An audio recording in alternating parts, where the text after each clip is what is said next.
Hello everyone.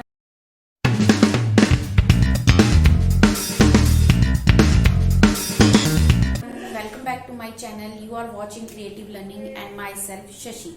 आज मैं आपके लिए लेकर आई हूँ एक्सपोनेंट पावर के कुछ क्वेश्चन। हमने प्रीवियस वीडियो में इनके लॉज पढ़े थे, एक्सपोनेंट पढ़ा था, what is exponent, what is power, how we can read exponent and power, हम क्वेश्चंस को कैसे रीड कर सकते हैं। तो उन्हीं लॉज के बेस पे मैं कुछ क्वेश्चंस लेकर आई हूँ। अब हम उन्हें करेंगे अकॉर्डिंग टू लॉज। मेरा फर्स्ट क्वेश्चन है 9/8 raise to power -5, 9/8 raise to power -3। ये दो तरह से हो सकता है, तो मैं दोनों तरह से करूंगी। देखिए क्वेश्चन है मेरे पास 9/8 raise to power -5 multiply 9/8 raise to power -3। अभी सिर्फ सिंपलीफाई है। देखिए जब हमारे पास पावर नेगेटिव है तो हम डायरेक्ट उसको मल्टीप्लाई नहीं कर सकते हैं। एक चीज और, हम अगर हम ध्यान से देखें तो बेसिस क्या है, सेम है। तो हमारा फर्स्ट लॉ यूज हो सकता है। फर्स्ट लॉ क्या था हमारा, a raise to power m multiply a raise to power n equals to a raise to power m plus n। ये था हमारा फर्स्ट लॉ। मीन्स अगर बेसिस सेम होते हैं तो पावर हमारी ऐड हो जाती है। तो इसी के अकॉर्डिंग अगर हम करें तो इसका आंसर आएगा 9/8 whole raise to power -5 plus bracket में -3। हमने ब्रैकेट इसलिए लगाई क्योंकि यहाँ पे दो साइन है। अब यहाँ पे साइन मैनिपुलेशन होगी, हमें पता है प्लस इंटू माइनस होता है, ये सबको पता है। तो ये हमारे पास आ जाएगा 9/8 raise to power -5 plus into -3 और आ गया 9/8 रेज टू पावर -8। ये हमारा आंसर आया। हम इसको पॉजिटिव में लिखना चाहें तो पॉजिटिव में भी लिख सकते हैं। हम इसका पॉजिटिव के लिए मैंने आपको बताया था कि something raise to power negative, हम उसको पॉजिटिव बना सकते हैं रेसिप्रोकल करके। तो ये रेसिप्रोकल हो जाएगा। तो ये अगर हमें क्वेश्चन ऐसा है कि मेक द पावर पॉजिटिव, अगर पावर पॉजिटिव बनानी है तो इसके आगे एक स्टेप और आ जाता है। तो इसका आंसर आ जाता है 8/9 रेज टू पावर 8। पावर यहाँ पे नेगेटिव है, यहाँ पे पॉजिटिव होगी क्योंकि हमने अगला लॉ यहाँ पे यूज किया। अगर क्वेश्चन है कि पावर जो है वो हमें पॉजिटिव रखनी है, means answer should be positive power, तो हमारा आंसर ये आ जाएगा। अब इसी को अगर हम दूसरी तरह से करते तो हम ऐसे भी कर सकते थे।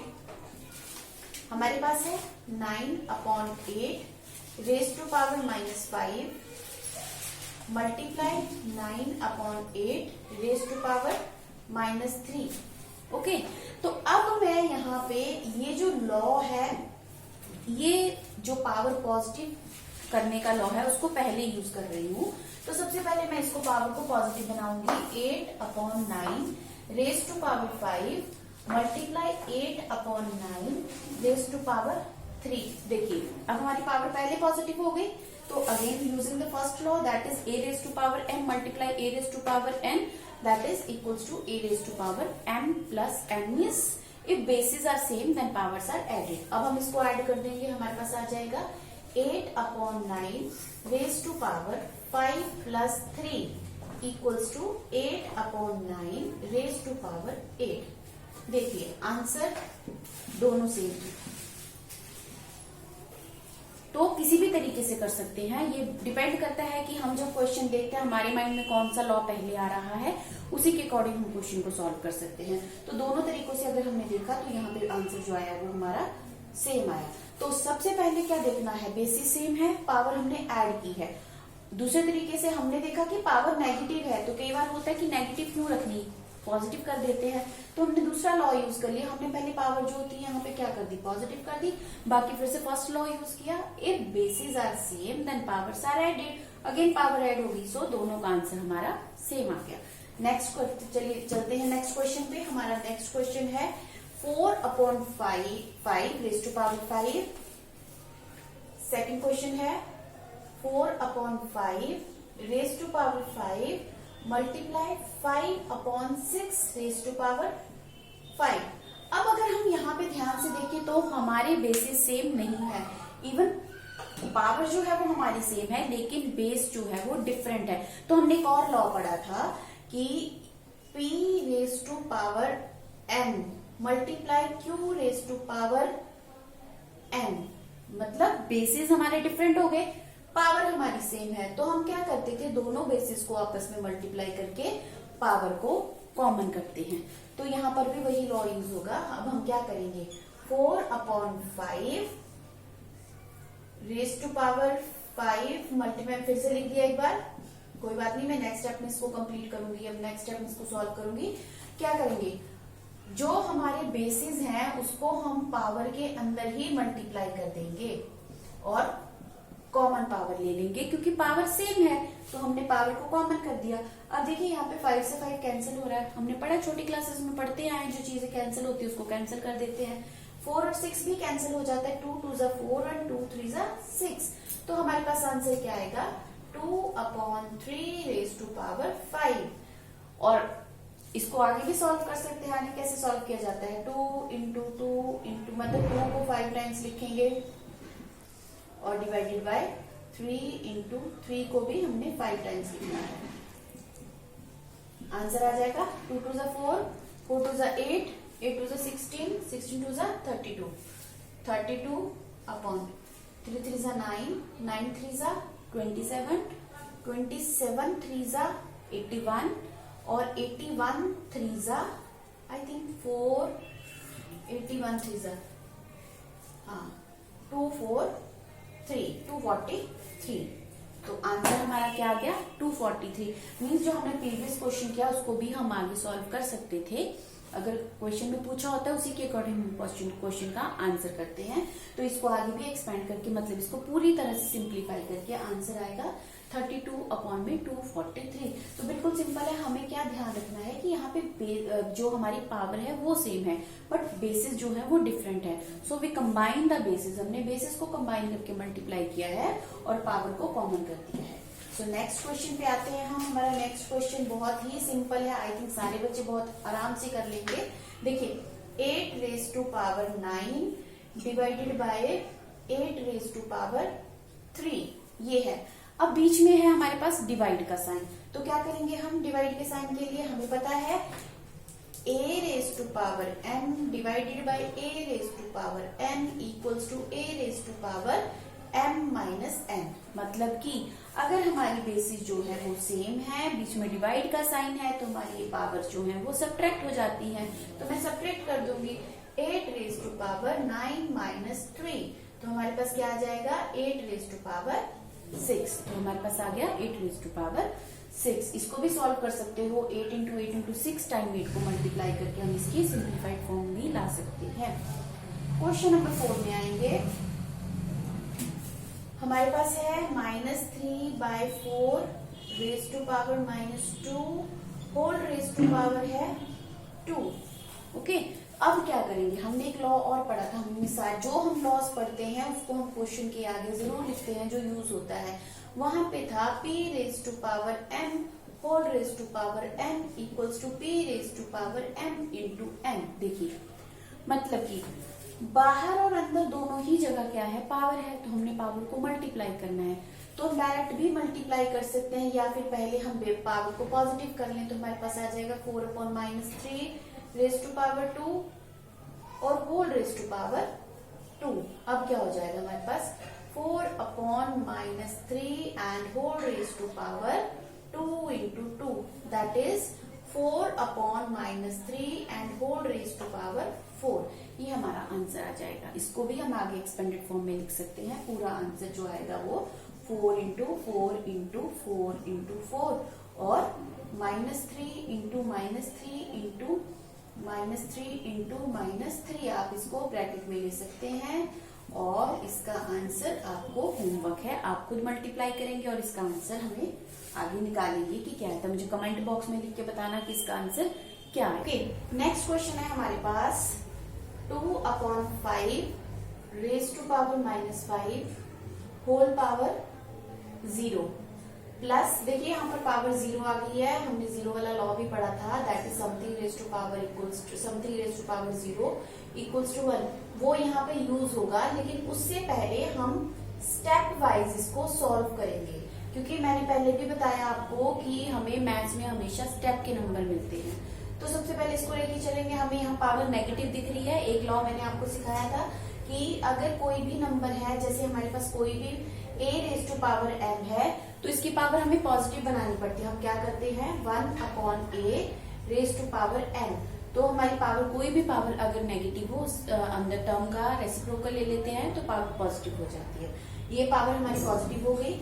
इसी लॉ को हम यहाँ पे यूज करेंगे। तो पहले पावर पॉजिटिव करेंगे, दैट इज हमारे पास आ जाएगा 5/2 रेज टू पावर 5, और इसकी होल पावर जो है वो हमारे पास 0 है, प्लस सिमिलर मैनर 3/7 का रेसिप्रोकल हो जाएगा, तो बन जाएगा 7/3, पावर पॉजिटिव हो जाएगी, और होल पावर इसका क्या आ जाएगी, होल पावर अगेन 0 आ जाएगी। प्लस यहाँ पे हमें कुछ करने की जरूरत नहीं है, क्योंकि हमारे पास है 5 raise to power 0, and we all know that something raise to power 0 equals to 1। तो ये हमारे पास यहाँ पे 1 आ जाएगा। अब इसको सॉल्व करेंगे, हमारे पास आ जाएगा 5/2 रेज टू पावर 5 मल्टीप्लाई 0, क्योंकि एक हमने और लॉ पढ़ा था जिसमें मैंने सिखाया था कि a raise to power m bracket raise to power n, तो दोनों पावर आपस में मल्टीप्लाई हो जाती है। तो वही यहाँ पे लॉ यूज हो रही है, 5 और 0 दोनों आपस में मल्टीप्लाई हो जाएंगी। नेक्स्ट हमारे पास है प्लस 7/3, यहाँ पर भी क्या हो जाएगा, 7 मल्टीप्लाई 0 प्लस 1। अब 5 और 0 मल्टीप्लाई होगा तो हमारे पास, आपको पता है क्या आएगा, यहाँ पे 0 ही आएगा।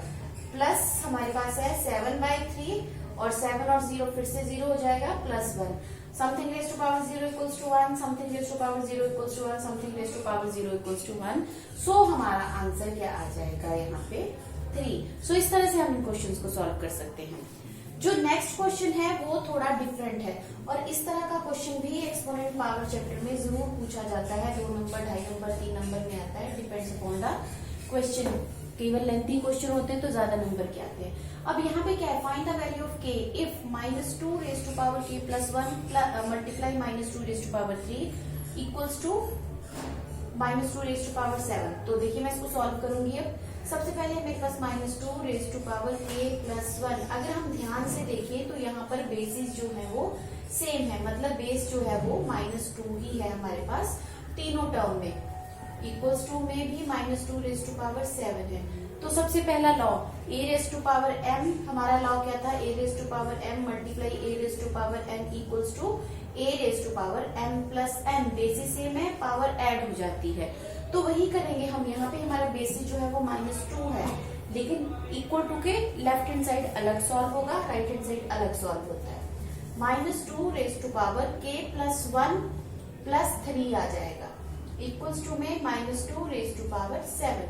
अब देखिए यहाँ पे क्या होगा, जब हम नेक्स्ट स्टेप पे जाएंगे, -2 रेज टू पावर, अब मेरे पास पावर जो है वो बन जाएगी 3 + 1 4, मतलब k + 4 इक्वल्स टू, यहाँ पे सिंबल विच इम्प्लाइज दैट का लगेगा, -2 रेज टू पावर 7। अब देखिए यहाँ पे है -2 raise to power k + 4 equals to -2 raise to power 7। जब इस तरह के क्वेश्चन आते हैं कि राइट हैंड साइड और लेफ्ट हैंड साइड में बेसिस सेम होते हैं, तो हम बेसिस को छोड़ के पावर को कंपेयर करते हैं, because we all know that equals to के दोनों तरफ की टर्म जो होती हैं वो अगर इक्वल होती हैं, बैलेंस होता है, तो हम क्या करेंगे, यहाँ पे कंपेयर द पावर, ऐसे भी लिख सकते हैं, बेसिस आर सेम,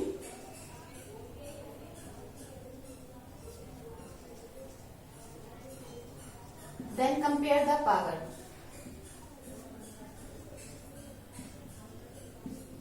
अब हम यहाँ पे पावर्स को कंपेयर करेंगे, क्या करेंगे, बेस छोड़ देंगे, हमारे पास आ जाएगा k + 4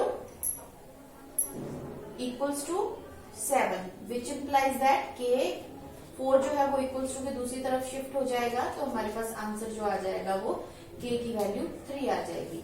सिंपल है। इसके बाद हमारे लीनियर इक्वेशन का क्वेश्चन बन गया। हमने सिर्फ क्या किया, k की वैल्यू निकालनी है, तो 4 यहाँ पे प्लस का है, दूसरी तरफ जाके माइनस का हो जाता है, और माइनस करके k का आंसर जो आ गया 3 आ गया। इस तरह के बहुत से क्वेश्चन जो है वो एग्जाम में पूछे जाते हैं। बस उसमें हमें कहाँ तक, यहाँ तक, जहां तक बेसिस मतलब सॉल्व करके इस स्टेप तक पहुंचना होता है, उसके बाद बस बेसिस को छोड़ के पावर को कंपेयर करते हैं। नेक्स्ट क्वेश्चन है हमारे पास -4, इसको भी स्टेप वाइज करेंगे, इधर भी 2 लॉ यूज हो जाएंगे। -4 raise to power -3 -1/3 raise to power -3 bracket close divided by 1/4 raise to power -2। हमने देखा था कि पावर जो है वो नेगेटिव नहीं होनी चाहिए, हम उसको पॉजिटिव बनाते हैं। लॉ यूज करेंगे हम, हमारे पास यहाँ पे आ जाएगा 4 -4 रेज टू पावर 3, क्योंकि पावर नेगेटिव है, रेसिप्रोकल किया तो पावर पॉजिटिव हो गई। -3 raise to power 3, again power positive की है हमने, और divided by 4 raise to power 2, यहाँ पर भी पावर नेगेटिव है और हमने पावर को पॉजिटिव किया है। अब हम इसको सॉल्व करेंगे, ये हमारे पास बन जाएगा -4, 4 4 16, यहाँ पे हमारा 4 पॉजिटिव है, यहाँ पे माइनस नहीं है, क्वेश्चन में देखिए माइनस नहीं है। 4 4 16, 16 4 64, 64 -3 3 9 3 27, ये हमारे पास एक आ गया, डिवाइडेड बाय 4 4 16। अब 64 में से 27 माइनस करेंगे, हमारे पास आएगा 37 डिवाइडेड बाय 16। डिवाइड के साइन को मल्टीप्लाई में कन्वर्ट करेंगे तो आंसर आ गया 37/16। तो ये कुछ क्वेश्चन जो अलग अलग, सारे क्वेश्चन डिफरेंट डिफरेंट मैंने यूज करके आपको यहाँ पे समझाए हैं। इसमें और बहुत से क्वेश्चन होते हैं जिसमें हमें लगभग सारे ही लॉज, मतलब एक ही क्वेश्चन में सारे ही लॉज यूज हो जाते हैं। तो इसी एक्सपोनेंट और पावर के और क्वेश्चन लेकर मैं आपके पास फिर आऊंगी एक नया वीडियो लेकर। तब तक टिल देन गुड बाय। सो इसी तरह के और क्वेश्चन लेके मैं एक नए वीडियो के साथ आपके पास आऊंगी, आपको एक नए वीडियो में और क्वेश्चंस डिटेल में समझाऊंगी। अगर आपको मेरी वीडियो अच्छी लगे तो लाइक करें, शेयर करें, सब्सक्राइब करें और कमेंट करना ना भूलें। ओके, तो मिलते हैं अगली वीडियो के साथ। Till then goodbye, take care.